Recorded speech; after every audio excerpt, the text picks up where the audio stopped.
नमस्कार, म काभेरी पौडेल। साँझ 6 बजेको प्रदेश समाचारमा स्वागत छ। सबैभन्दा पहिले प्रमुख प्रदेश समाचार।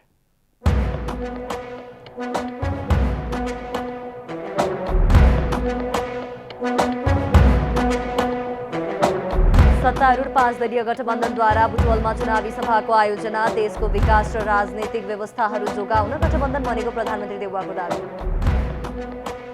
पूर्वी चितवनको खैरहनी स्थित अन्नपूर्ण पोल्ट्री ब्रिडर्स फार्मको 1,16,000 कुखुरामा बर्ड फ्लू पुष्टि। फार्मका कुखुराहरू नष्ट गरिँदै। र नेपाल कृषि अनुसन्धान परिषदद्वारा सिँचाइको तथ्याङ्क सार्वजनिक। नेपालमा खेतीयोग्य जमिनमा 30% मात्रै सिँचाइ भएको परिषदको भनाइ।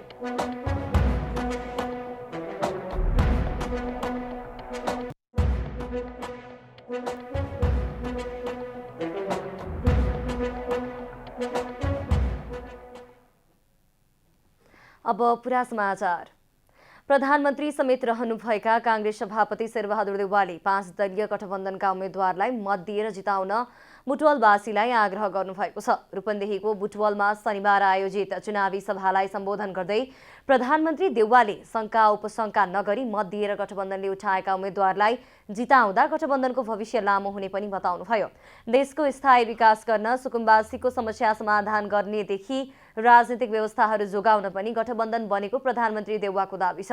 देउवाले अमेरिकी सहयोग परियोजना एमसीसी अनुदान भएको भन्दै अन्य देशसँग पनि अनुदान सहयोग लिएर देशको विकास गर्न आवश्यक रहेको औँल्याउनुभयो। सभालाई सम्बोधन गर्दै नेपाली कांग्रेसका वरिष्ठ नेता रामचन्द्र पौडेलले एमाले संसद विघटन गरेर अस्थिरता ल्याएकाले उसलाई स्थानीय तहको चुनावबाटै रोक्नुपर्ने बताउनुभयो। नेता पौडेलले एमाले अध्यक्ष केपी शर्मा ओली राजनीतिक स्थिरता खलबल्याउने निमित्त नायक भएको आरोप समेत लगाउनुभयो। स्थानीय तह सदस्य निर्वाचन 2079मा कुल उम्मेद्वारको 24% मात्र युवाहरूको उम्मेद्वारी परेको छ। 21 देखि 35 वर्ष उमेर समूहका 35,267 युवाले उम्मेद्वारी दिएको आयोगले तथ्याङ्क निकालेको छ। वैशाख 30 गते हुने निर्वाचनका लागि कुल 1,45,010 जनाले उम्मेद्वारी दिएका छन्। त्यसमध्ये 21 देखि 35 वर्ष उमेर समूहका पुरुष 18,780 र महिला 16,487 ले उम्मेद्वारी दिएका छन्। पुरुषको एकल प्रतिशत 12.95 छ भने महिलाको एकल 11.36% हुन्छ। आसन्न स्थानीय तह निर्वाचन लक्षित लमजुङमा नमुना मतदान भएको छ।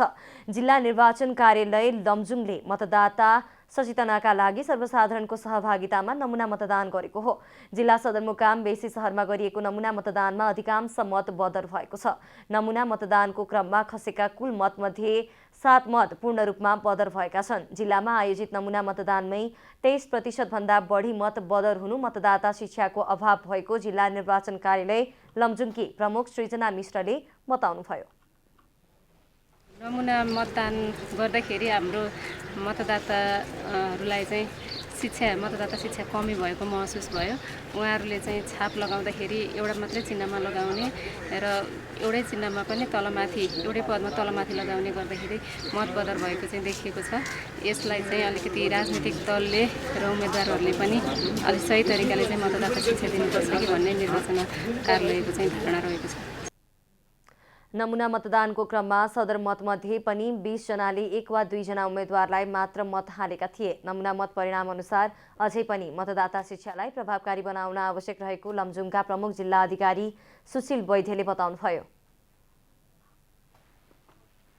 आज हामीले नमुना मतदान अभ्यास गऱ्यौँ यहाँ फुलबारीमा बेसर सदरमुकाममा।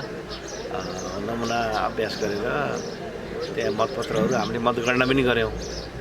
नमुना मतगणना र नमुना मतगणनामा अलिकति कतिपय मतपत्रहरू धेरै बदर भएको देखिन्छ। अलिकति यसमा मतदाता शिक्षा कमी भयो कि भन्ने हामीले महसुस गरेका छौँ। निर्वाचन आयोगले अघिल्ला चुनावमा घर दैलोमा मतदाता शिक्षा कार्यक्रम सञ्चालन गरे पनि यस वर्ष त्यस्ता कुनै कार्यक्रम छैनन्। मतदाता शिक्षा नहुँदा ग्रामीण भेगका सर्वसाधारण अझै अन्योलमा छन्। निर्वाचन आयोगले मतदाता शिक्षालाई अझै प्रभावकारी बनाउनु पर्ने र राजनीतिक दलहरू पनि यस विषयमा जिम्मेवार बन्नुपर्ने सरकारवालाको भनाइ छ।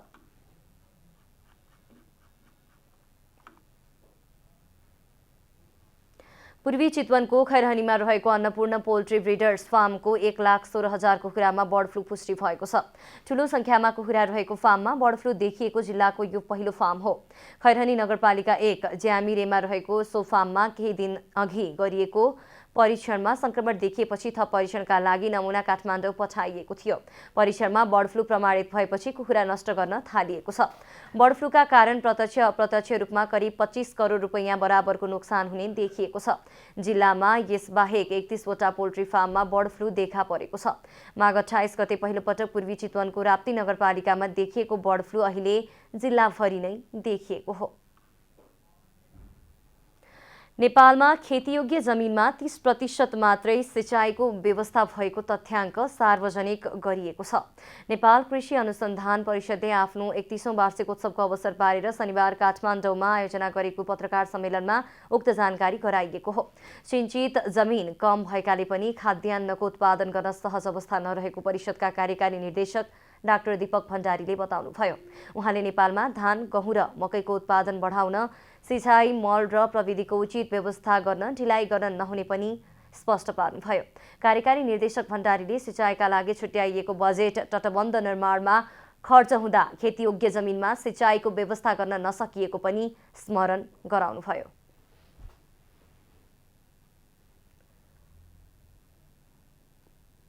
अहिले पनि हामीलाई सिँचाइ जम्मा 30% जग्गामा सिँचाइ छ र तपाईहरुले ख्याल गर्नुभयो भने अस्ति भर्खर हामीले हेर्यौं सिँचाइ मन्त्रालयमा जाने पैसा सिँचाइको एरिया बढाउन होइन कि तटबन्ध निर्माण गर्नमा सकिरहेको छ।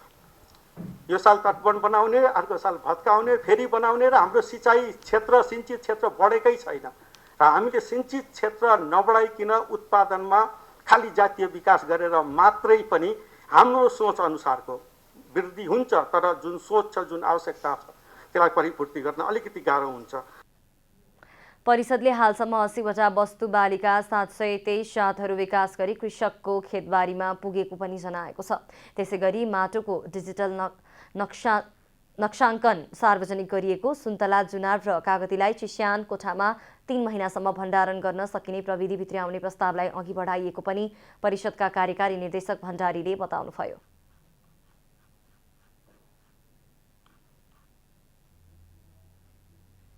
कञ्चनपुरको वेदकोट नगरपालिकाले कोभिड-19 प्रतिक्रिया तथा पुनर्लाभ परियोजनाका रूपमा कोरोना प्रभावितहरूलाई गरेको सहयोगले किसानलाई लाभान्वित भएका छन्।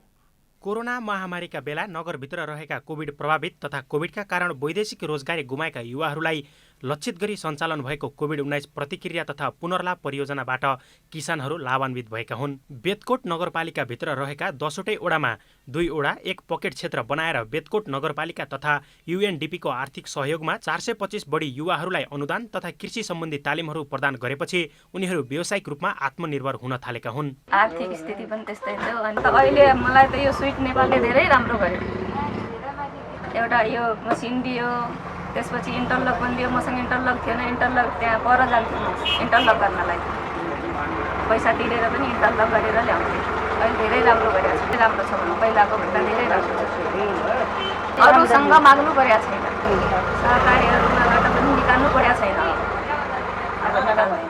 त्यहीबाटै मात्रै कहिलेकाहीँ 1000-1500 दैनिक भइहाल्छ। परियोजनाले वैदेशिक रोजगारी गुमाएर स्वदेश फर्केकाहरूलाई उनीहरूको सिप अनुसारको व्यवसाय गर्न समेत सहयोग गरेको छ। मलेसियामा काम गर्दै आएका बेदकोटका युवा मिनबहादुर कार्कीले कोरोनाका कारण भिसाको म्याद नागेर विदेश जान पाएनन्, तर परियोजनाले आर्थिक सहयोग गरेपछि गाउँमै स्थापना गरेको ग्रिल उद्योगबाट विदेशको बराबर आम्दानी गरिरहेका छन्। विदेशी नै युवाहरूलाई समेत उनले स्वदेशमै मेहनत गर्न सके राम्रो आम्दानी गर्न सकिने बताउँछन्। विदेशको र यहाँको कम्पेयर गर्दा अब उसरी लगभग सेमै पडिरहेछ मलाई होइन। विदेशमा पनि 30-40 हजार पर्थ्यो, यहाँ पनि त्यति पढिरहेको छ मलाई होइन। त्यसमा केही छैन। अनि विदेशभन्दा यहाँ राम्रो लागिरहेको छ मलाई। विदेशमा गएर अब घरको याद आउने यताउता हुन्छ, होइन, घरभन्दा टाढा बस्नु, घरमा आफ्नो घर फ्यामिलीसँग बसिरहेको छ, त्यही रमाइलो भइरहेको छ। अनि आफूले यताउता पनि घुम्न मिल्ने। बेतकोट नगरपालिका र UNDP को सहयोग तथा स्विट नेपालको आयोजनामा युवाहरूलाई उद्यमी बनाउने लक्ष्यका साथ सुरु गरिएको परियोजनाले कृषि उपकरणहरूमा अनुदान तथा विभिन्न सहयोग गरेको र यसबाट युवाहरू लाभान्वित भएका छन्। पहिले चाहिँ विदेशमा जुन जाने प्रवृत्ति थियो यो बेतकोट नगरपालिका मात्रै होइन अरू ठाउँ पनि थियो र बेतकोट नगरपालिकामा मलाई लाग्छ हामीले धेरैजना बेरोजगार युवाहरू देशबाट फर्केर आएका युवाहरूलाई चाहिँ हामीले सपोर्ट गरिसकेपछि अहिले उहाँहरू चाहिँ विदेशमा नगएर आफ्नै बेतकोट नगरपालिकामा कुनै उत्पादनसित जोडिया छन्, कुनै मसिनसित जोडिया छन्, कुनै उद्योगसित जोडेर चाहिँ उहाँहरूले चाहिँ काम गरिरहेका छन्। र उहाँहरू चाहिँ विदेश जानबाट पनि रोकिएका छन् र आफ्नै घरमा चाहिँ उहाँहरूले चाहिँ एउटा उद्यमी बनेर उहाँहरूले तरकारी बाली तपाईँको व्यवसायका रूपमा चाहिँ सञ्चालन गरिरहेका छन्। नगरभित्र रहेका 425 बढी कोरोना प्रभावितहरूलाई उद्यमी बनाउने लक्ष्यका साथ 2वटा एक कृषि पकेट क्षेत्र बनाएर गत वर्षदेखि काम सुरु भएको हो। परियोजनाले कृषि उपकरणहरूमा अनुदान, तरकारी खेती, सिलाइ कटाइका उपकरणहरू, मसला उद्योगका लागि मेसिन, च्याउ खेती लगायतका विभिन्न सामग्रीहरू तथा प्राविधिक तथा आर्थिक सहयोग प्रदान गरेको हो। उक्त कार्यक्रमबाट सिकेको सिपलाई व्यवहारमा उतार्न सके युवा उद्यमी तथा किसानहरूलाई फाइदा पुग्ने देखिन्छ। कञ्चनपुरबाट धर्म कठायतको रिपोर्ट। अन्त्यमा प्रमुख प्रदेश समाचार।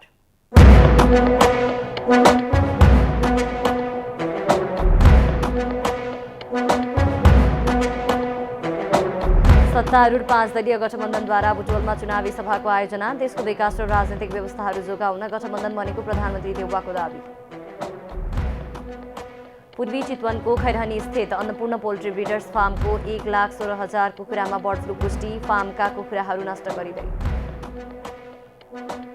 र नेपाल कृषि अनुसन्धान परिषदद्वारा सिँचाइको तथ्याङ्क सार्वजनिक। नेपालमा खेतीयोग्य जमिनमा 30% मात्रै सिँचाइ भएको परिषदको भनाइ।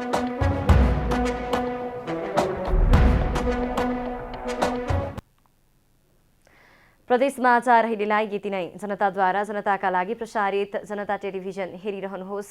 नमस्कार।